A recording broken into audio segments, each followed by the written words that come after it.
Hello दोस्तों, आप सभी का स्वागत है आपके अपने YouTube चैनल अचीवर पर्वता में।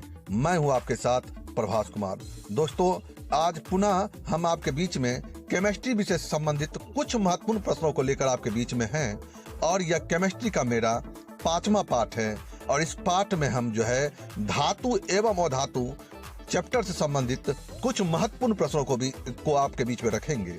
इसके पहले यदि आप देखना चाहते हैं तो इसका प्लेलिस्ट बना दिया गया है। फिजिक्स का अलग बना हुआ है, केमिस्ट्री का अलग बना हुआ है, जिसका लिंक मैं डिस्क्रिप्शन बॉक्स में डाल दूंगा।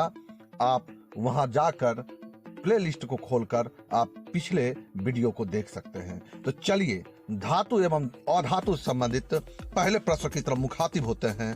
और पहला प्रश्न है हमारे लिए कि कौन सा अधातु कमरे के ताप पर द्रव होता है। ऑप्शन है ब्रोमीन, पारा, तांबा या एल्यूमिनियम। तो दोस्तों, आधातु पूछा है कि आधातु कमरे के ताप पर द्रव होता है, तो इसका सही उत्तर आपका ब्रोमीन है।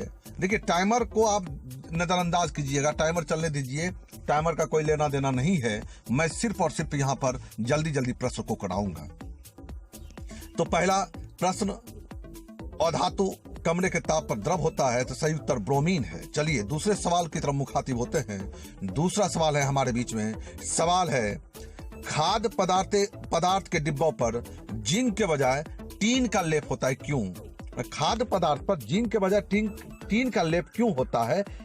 टीन की अपेक्षा जिंक महंगा होता है, टीन की अपेक्षा जिंक का गलनांक अधिक होता है, टीन की अपेक्षा जिंक अधिक अभिक्रियाशील है, या टीन की अपेक्षा जिंक कम अभिक्रियाशील है? तो देखिए, इसका सही उत्तर है आपका ऑप्शन सी, टीन की अपेक्षा जिंक अधिक अभिक्रियाशील है। चलिए आइए दूसरे सवाल के बाद तीसरे सवाल की तरफ मुखातिब हो। तीसरा सवाल है आपके बीच में, सुंदर सवाल, क्रायोलाइट किस धातु का अयस्क है? और आपके लिए ऑप्शन है तांबा, लोहा, एल्यूमिनियम या मैग्नीशियम। तो क्रायोलाइट किस धातु का अयस्क है? और इसका सही उत्तर है आपका ऑप्शन सी कि क्रायोलाइट एल्यूमिनियम धातु का अयस्क है।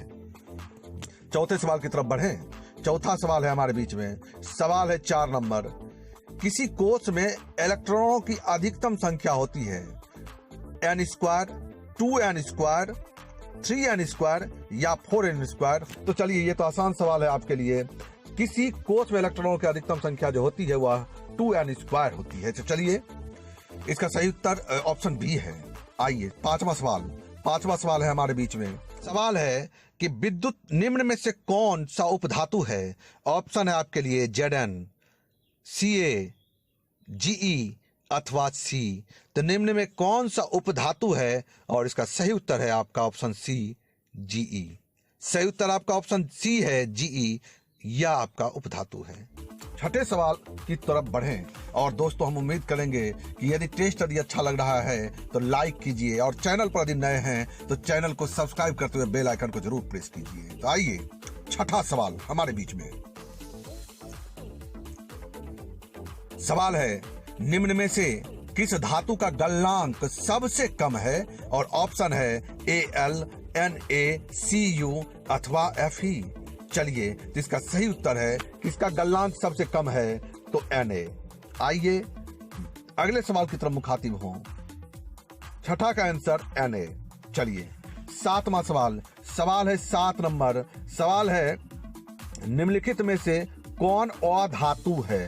अधातु निम्न में से कौन है? कार्बन, सोडियम, एल्यूमिनियम या कैल्शियम। निम्न में से ये चारों में से अधातु कौन है? तो इसका सही उत्तर है आपका ऑप्शन ए, कार्बन। चलिए आइए अगला सवाल पर चलें।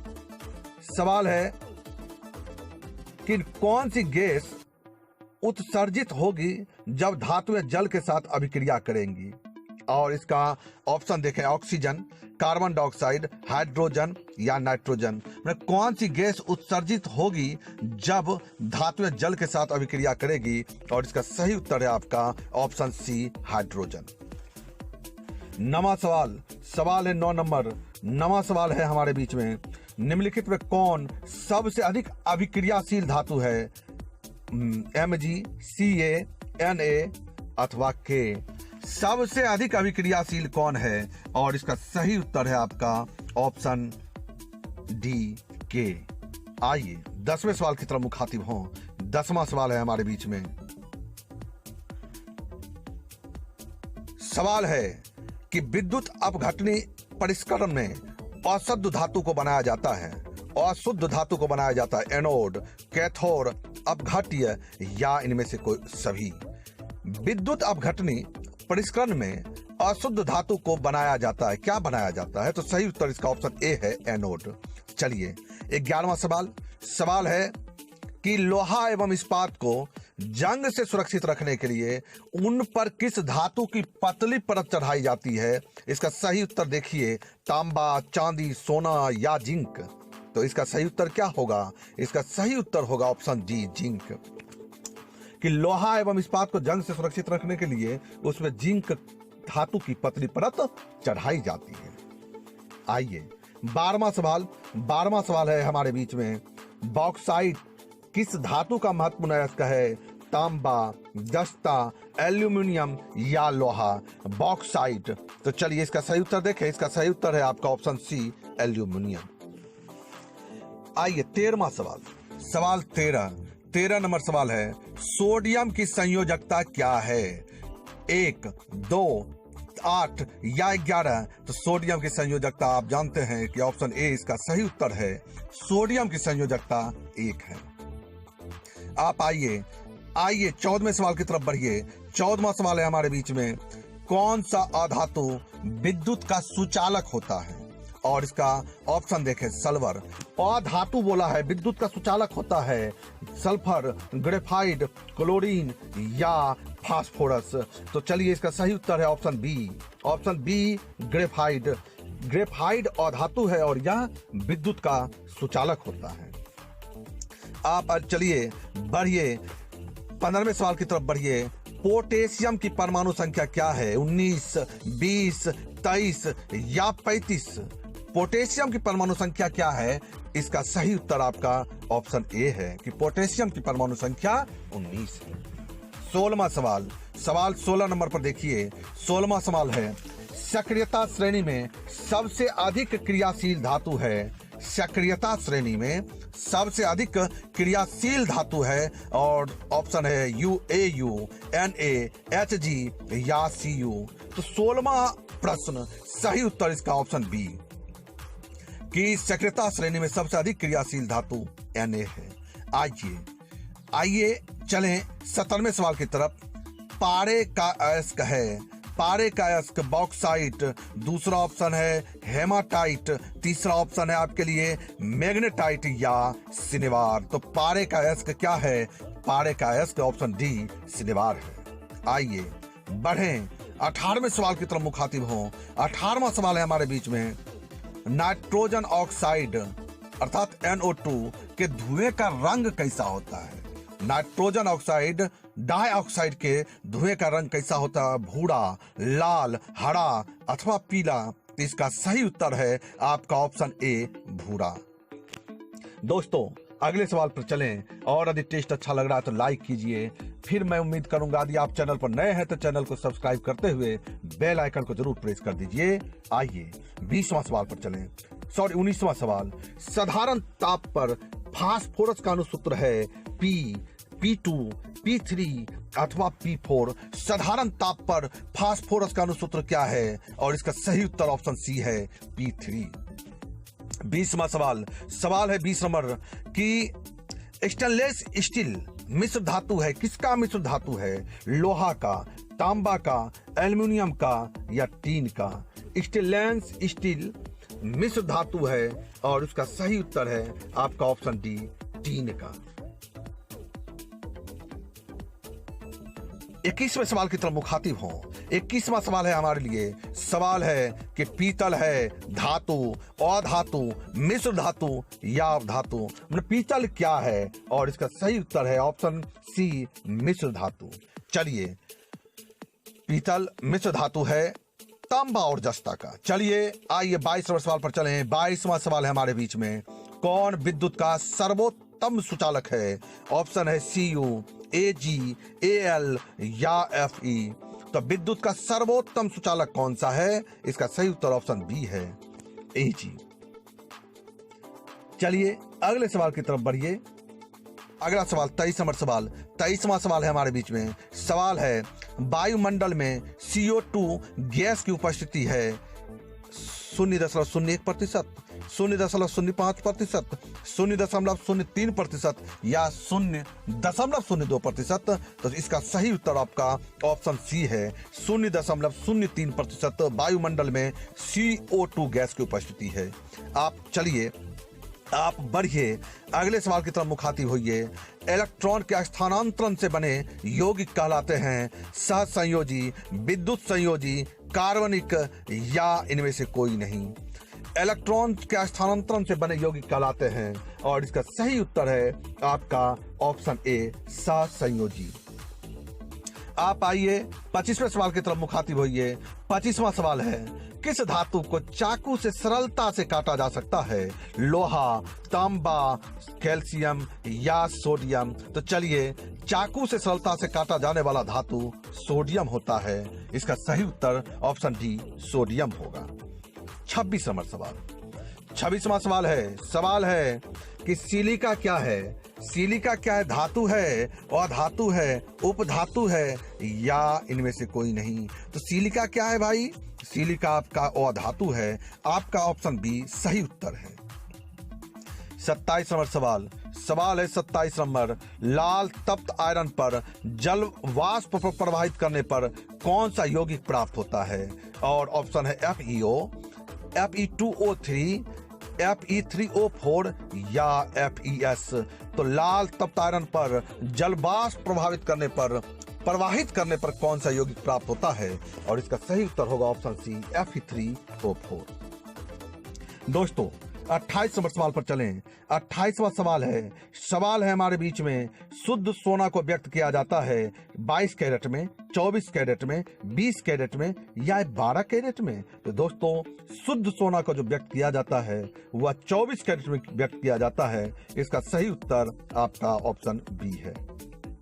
29 नंबर सवाल पर चलें। 29वां सवाल है हमारे बीच में, जब सोडियम हाइड्रोक्साइड जिंक से अभिक्रिया करता है तो कौन सा उत्पाद बनता है? और इसका देखिए ऑप्शन है Na2ZnO प्लस H2, दूसरा ऑप्शन है, तीसरा ऑप्शन है और चौथा ऑप्शन है। 4 विकल्प आपके सामने में हैं और इसका सही उत्तर जो होगा, थोड़ा समय लेता हूं, आप भी देख लें पहले।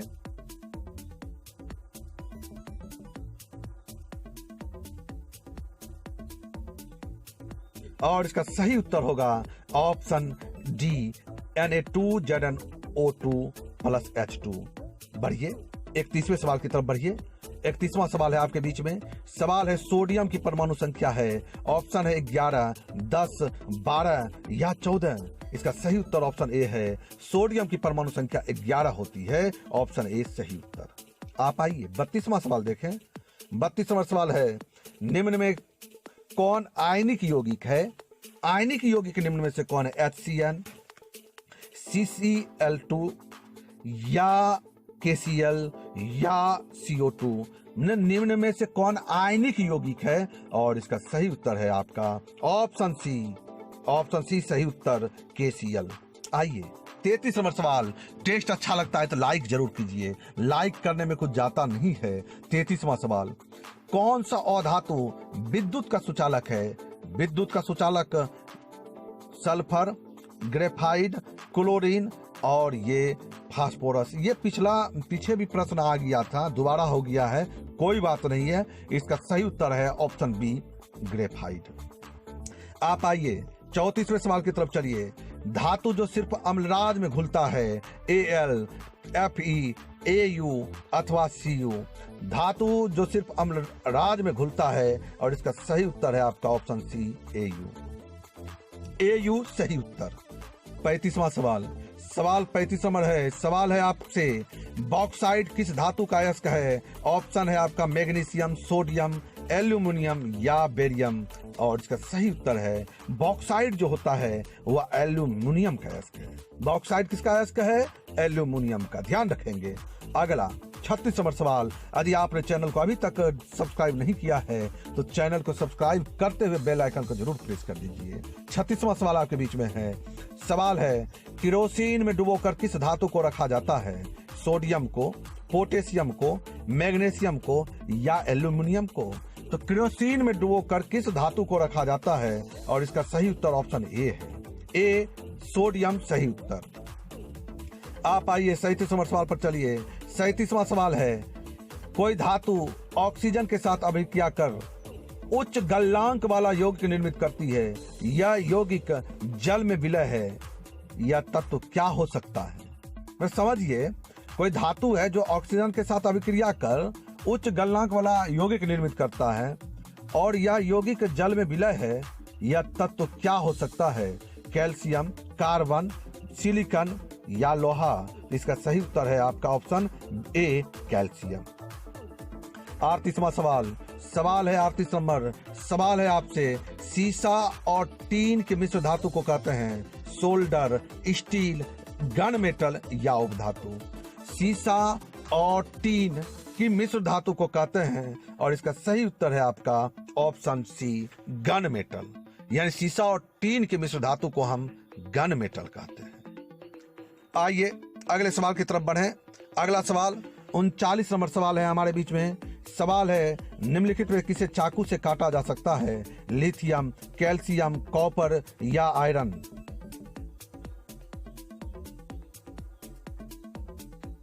और इसका सही उत्तर है आपका ऑप्शन ए लिथियम। निम्नलिखित में किसे चाकू से काटा जा सकता है? तो ऑप्शन ए लिथियम। आइए 40 नंबर सवाल को देखें। 40वां सवाल है हमारे बीच में। निम्नलिखित में कौन आ धातु है? Fe, Al अथवा Au? निम्नलिखित में कौन अ धातु है? और इसका सही उत्तर है आपका ऑप्शन बी सी। सी जो है अ धातु है। चलिए आगे बढ़िए, 41वें सवाल की तरफ मुखातिब होइए। 41वां सवाल है आपके बीच में। सवाल है, लोहा को जिंक से लेपित करने की क्रिया को कहते हैं? और सही उत्तर संक्षारण, गैल्वीकरण, पानी चढ़ाना या विद्युत अपघटन? लोहा को जिंक से लेपित करने की क्रिया क्या कहलाती है? इसका सही उत्तर ऑप्शन बी है गैल्वेनीकरण।